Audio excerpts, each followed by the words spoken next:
És a szerelem az a legnagyobb átverés. Szerelmes voltam.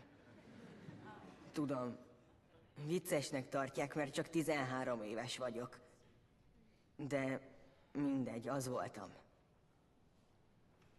Régebben úgy gondoltam, sőt hittem benne, hogy egy igaz szerelmünk van, és hogyha keményen küzdünk érte, boldogok leszünk együtt.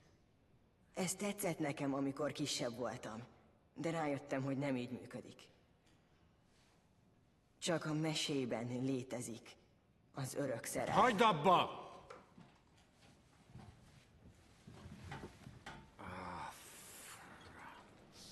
Gáz van? Szabad. Bocsánat.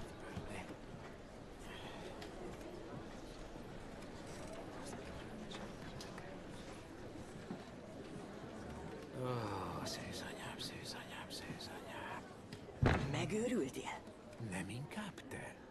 Tévedtem. Nem létezik. Szóval, hát...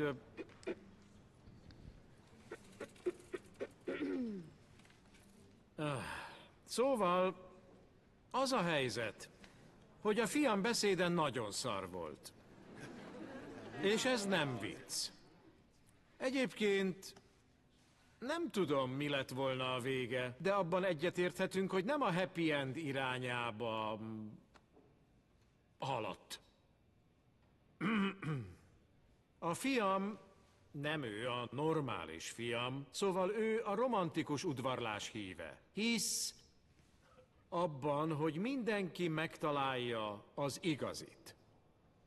Könnyű elintézni azzal, hogy csak 13 éves. Fogalmad sincs, miket beszélsz. Tévedsz, kisöreg. De biztos, hogy téved? Én 15 évesen ismertem meg az igazit. Elmentünk fagyizni.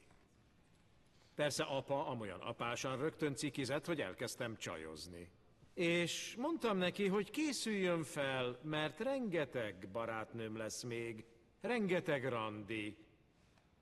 Akkor életemben először hazudtam apámnak. 15 évesen jöttem össze az igazival, és azóta szeretem. Élvezem az összes együtt töltött napot, amióta meghívtam arra a stracsi-csoki fagyira. Szerettem, amikor életet adott 3 gyermekemnek. Akkor is szerettem, amikor gyűlöltem. Ezt főleg a házas párok értik.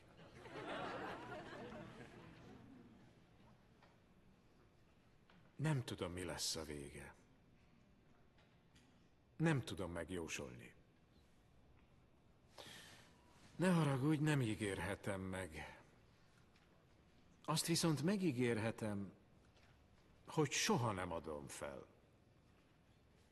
Mert ha tudjuk, hogy ő kell, nem adhatjuk fel.